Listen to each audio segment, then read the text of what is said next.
Marcharemos no sul e no norte, ninguém pode esta marcha deter. Pois se nós não tememos a morte, a quem é que nós vamos temer?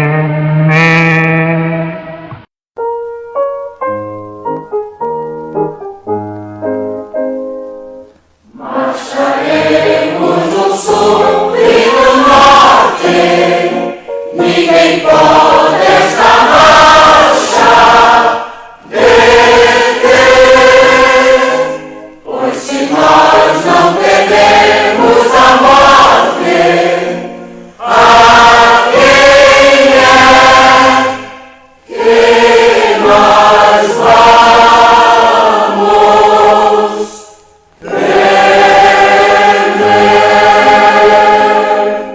marcharemos no sul e no norte, ninguém pode esta marcha deter. Pois se nós não tememos a morte, a quem é que nós vamos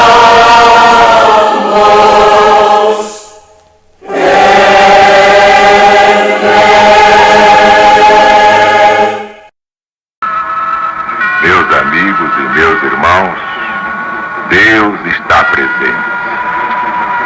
Viva Jesus em nossos corações para sempre. Damos prosseguimento à interpretação do livro das profecias finais, o Apocalipse de Jesus segundo São João. O livro que trata especificamente da segunda vinda de Jesus a este mundo, ou melhor, da sua volta triunfal. Estávamos exatamente no ponto do sinal de Deus nas suas testas. A propósito do capítulo 7, versículos 1 a 3, já demonstramos que o selo ou sinal de Deus é exatamente o sábado do quarto mandamento.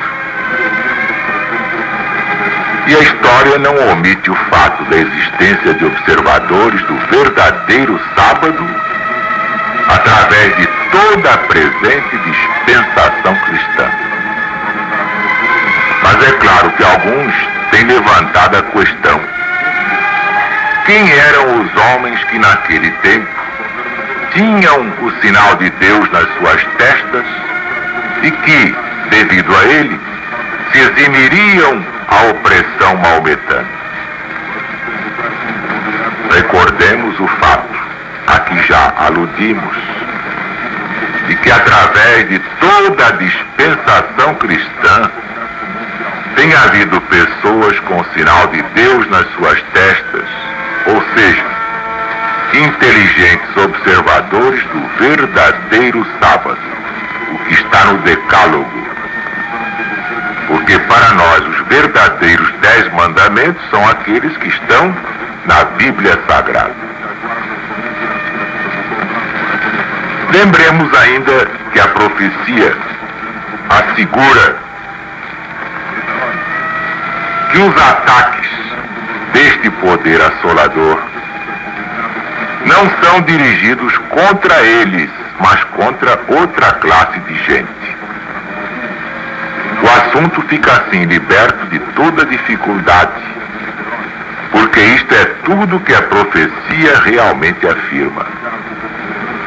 Só uma classe de pessoas é diretamente representada no texto: as que não têm o sinal de Deus nas suas testas, cuja preservação é apenas implicitamente introduzida. Realmente, não consta na história que algum deles tenha sido envolvido em qualquer das calamidades infligidas pelos sarracenos ao objeto do seu ódio. Reparem bem, foram enviados contra outra classe de homens. E a destruição que viria sobre esta classe de homens não é apresentada em contraste com a conservação de outros homens, mas apenas com a dos frutos e verdura da terra. E assim lhes foi dito que não fizessem dano à erva da terra, nem a verdura alguma, mas apenas a uma certa classe de homens. E em cumprimento, temos o estranho espetáculo de um exército de invasores poupando coisas que tais exércitos geralmente destroem, como seja a face da natureza e a sua produção. E em cumprimento da sua permissão de danificar os homens que não tivessem o sinal de Deus em suas testas, fendendo os crânios de uma classe de religiosos com as suas coroas raspadas e que pertenciam à sinagoga de Satanás. Estes eram, sem dúvida, uma classe de monges da Igreja Católica Romana. Contra estes foram dirigidos os exércitos maometanos. E parece que há uma propriedade particular, se não desígnio, em os descrever como não tendo o sinal de Deus em suas testas. Tanto mais que se trata da própria Igreja, que arrebatou a lei de Deus, o seu selo, rasgando o verdadeiro sábado e estabelecendo em seu lugar uma falsificação. Nem compreendemos, quer pela profecia, quer pela história, que as pessoas a quem Abu Bakr encarregou os seus seguidores de não molestar estivessem na posse do sinal de Deus ou necessariamente constituíssem o selo de Deus. Quem fossem ou por que motivo foram poupados, não informa o testemunho de Gibbon. Mas sabemos que são os ingênuos que estão até na falsa religião, julgando que ela é toda a verdade na face da terra. E temos razão para acreditar que nenhum dos que tinham o sinal de Deus foi molestado, ao passo que outra classe, que enfaticamente não o tinha, foi morta à espada. E assim se vê o amplo cumprimento das especificações da profecia neste Apocalipse. Neste mesmo capítulo 9, versículo 5, vemos: E foi-lhes permitido não que os matassem, mas que por 5 meses os atormentassem. E o seu tormento era semelhante ao tormento do escorpião quando fere o homem. Suas constantes incursões no território romano e frequentes assaltos à própria Constantinopla constituíram incessante tormento para o império.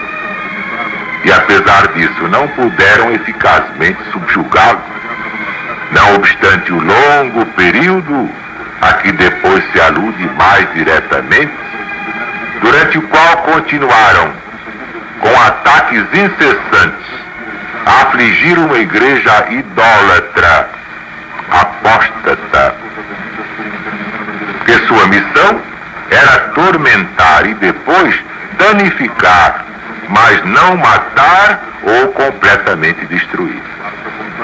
O que é para admirar é que eles não o fizessem. Quanto aos 5 meses, veremos no exame do versículo 10 deste capítulo. Versículo 6. E naqueles dias os homens buscarão a morte e não a acharão. Desejarão morrer e a morte fugirá deles.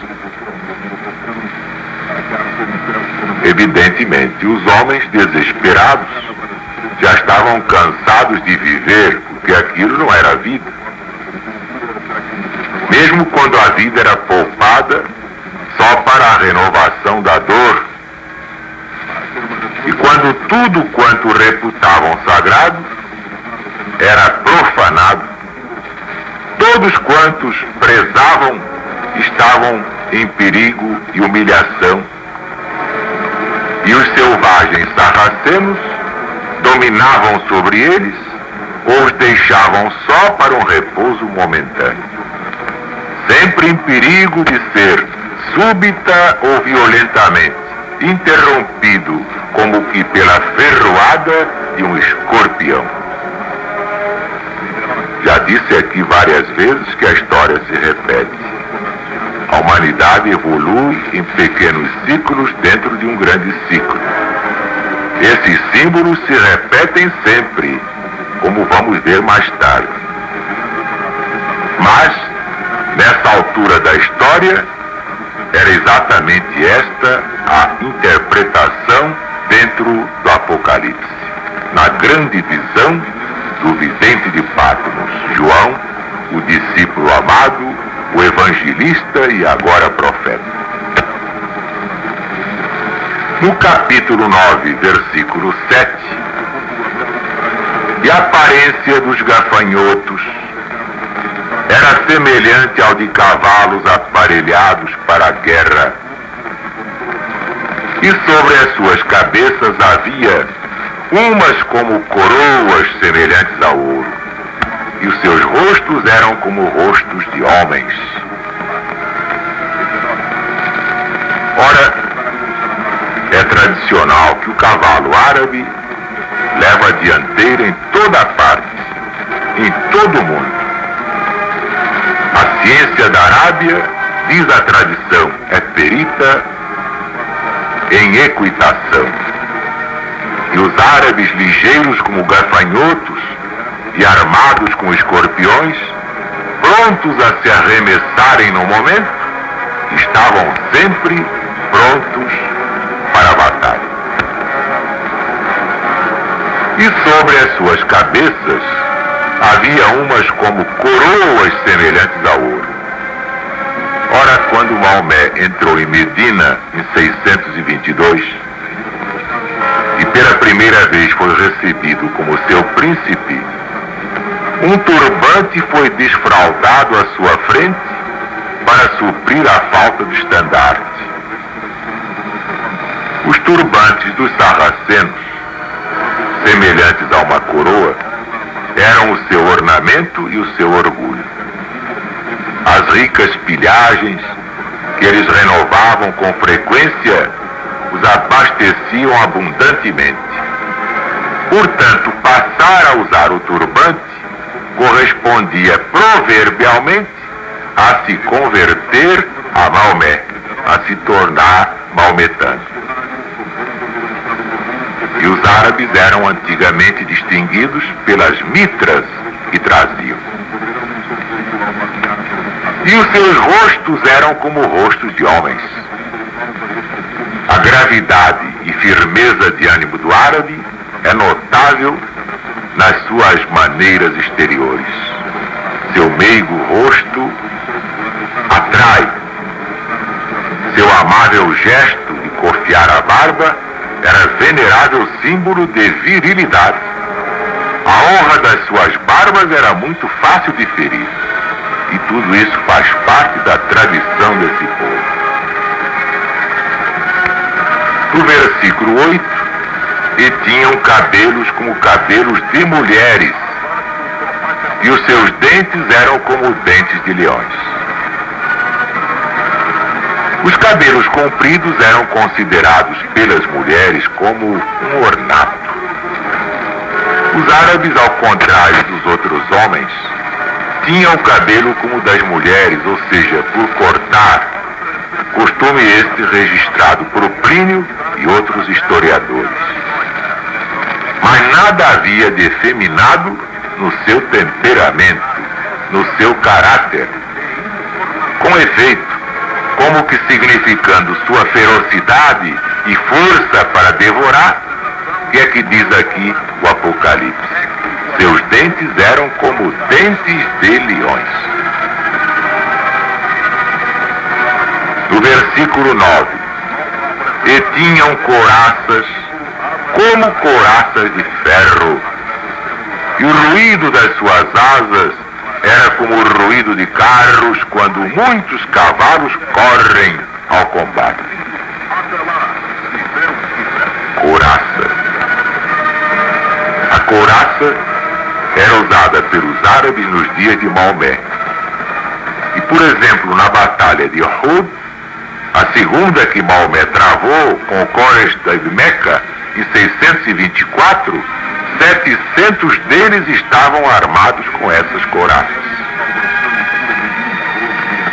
E que significa aqui o ruído de suas asas? Ora, o ataque dos árabes não se apoiava, como o dos gregos, nos esforços de uma firme e compacta infantaria. Sua força militar era principalmente constituída pela cavalaria e pelos archeiros. Muita gente diz arqueiros, mas isso é coisa de futebol. É archeiros mesmo. A um toque da mão, os cavalos árabes se arremessavam com a rapidez do vento. O ruído das suas asas era como o ruído de carros quando muitos cavalos correm ao combate. Suas conquistas foram maravilhosas, tanto pela rapidez como pela extensão. Seu ataque era instantâneo, era fulminante e arrasador. Não foi menos eficiente contra os romanos do que contra os persas. No versículo 10, e tinha caudas semelhantes às dos escorpiões, e aguilhões nas suas caudas. O seu poder era para danificar os homens por 5 meses. E tinham sobre eles como rei o anjo do abismo. Em hebreu era o seu nome Abaddon, em grego Apolion. Já vimos, portanto, as ilustrações do toque das primeiras 5 trombetas. Agora temos de continuar na aplicação do novo aspecto da profecia, novo aspecto apresentado aqui através dos períodos proféticos. Seu poder era para danificar os homens durante 5 meses. Então vamos logicar. Primeiro, levanta-se a questão: que homens eles danificariam por 5 meses? Sem dúvida, os mesmos que depois haviam de matar. Versículo 15. A terça parte dos homens ou a terça parte do Império Romano, a sua divisão grega. Segundo, quando começariam sua obra de tormento? O versículo 11 responde a esta pergunta. A. Tinham sobre si um rei.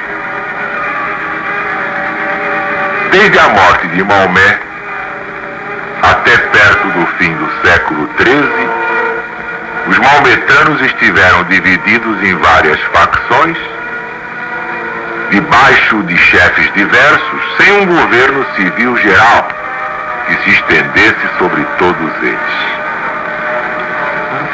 Aí, pelos fins do século XIII, Otomano fundou um governo, desde então conhecido por governo ou Império Otomano.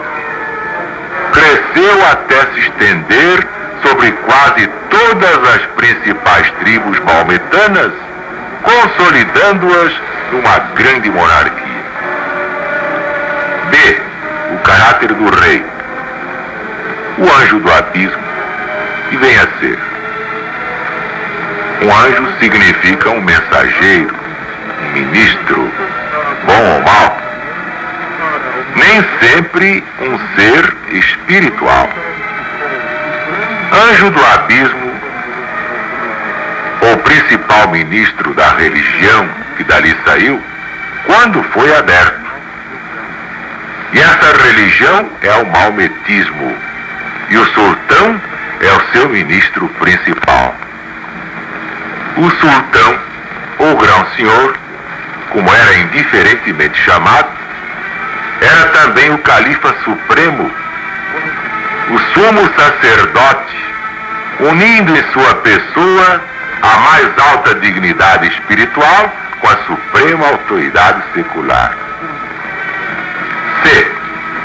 Seu nome em hebreu, Abaddon, destruidor. Em grego, Apollyon, aquele que extermina ou destrói. Com dois diferentes nomes em duas línguas, é evidente que se pretende representar mais o caráter do que o nome do poder. Sendo assim, ele é representado nas duas línguas como um destruidor. Tal tem sido sempre o caráter do governo otomano. Mas quando é que Otomano fez o seu primeiro assalto ao Império Grego? Vamos dar a palavra a Gibbon. Otomano entrou pela primeira vez no território de Nicomédia no dia 27 de julho de 1299. O ataque ao castelo de Bafem, nesse ano 1299, quando Otomano pela primeira vez encontrou Musalo, comandante da guarnição grega do castelo, representa o princípio da invasão turca do Império. Paquimedes chama-lhe o começo de males enormes, e um no qual, durante o espaço de poucos meses, todo o território em volta de Niceia e de Brusa foi saqueado e pilhado. Uma devastação geral. Os cálculos com que alguns escritores têm levado a supor que o período devia começar com a fundação do Império Romano é claramente um erro. Porque não só deviam ter sobre si um rei, mas haviam de atormentar os homens durante 5 meses. O período de tormenta não podia começar, porém, antes do primeiro ataque dos atormentadores, que foi, como vimos, em 27 de julho de 1299. E o cálculo que se segue, fundado neste ponto de partida, foi feito e publicado numa obra intitulada A Segunda Vinda de Jesus o Cristo, por Liszt, o ano de 1838. E o seu poder era para danificar os homens por 5 meses. Até aqui, sua missão consistia exatamente em atormentar por constantes depredações.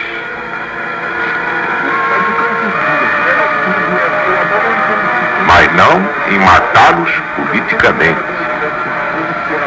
5 meses, cada mês com 30 dias, perfazem 150 dias. Ora, estes dias, sendo simbólicos, significam 150 anos.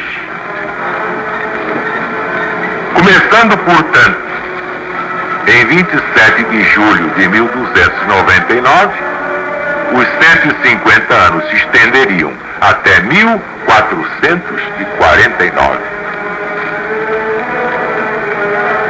Durante todo este período, os turcos estiveram empenhados numa guerra quase contínua contra o Império Grego, sem, porém, o conquistar. Chegaram a tomar várias províncias gregas, mas a independência grega era ainda mantida em Constantinopla. Até que, em 1449, se operou uma importante mudança, cuja história vai se encontrar na trombeta seguinte. Versículo 12. Passado é já um ai. Eis que depois disso vem ainda 2 outros ais. Versículo 13. E tocou o 6º anjo a sua trombeta, e ouvi uma voz que vinha das 4 pontas do altar de ouro que estavam diante de Deus. Versículo 14. A qual dizia ao 6º anjo que tinha trombeta: solta os 4 anjos que estão presos junto ao grande rio Eufrates. Versículo 15. Foram soltos os 4 anjos que estavam preparados para hora e dia e mês e ano, a fim de matarem a 1/3 parte dos homens. Evidentemente, hoje não tenho mais tempo de explicar estes versículos do capítulo 9 do Apocalipse de Jesus segundo São João. Mas é bom que todos meditem bem sobre eles. E nunca esquecendo que estes símbolos se repetem dentro da sabedoria da história, que também se repete. Os símbolos não se aplicam somente a uma parte da história, a um certo tempo da história. A humanidade evolui em pequenos ciclos dentro do grande ciclo. Portanto, vários destes símbolos se repetiram desde o princípio da era cristã, desta chamada era cristã, que ainda não é inteiramente cristã, mas vai ser a partir do 3º milênio. Então vemos que em diversos períodos de toda esta evolução de quase 2000 anos, os símbolos se repetiram. E muitos ainda se vão repetir, como vamos aqui demonstrar.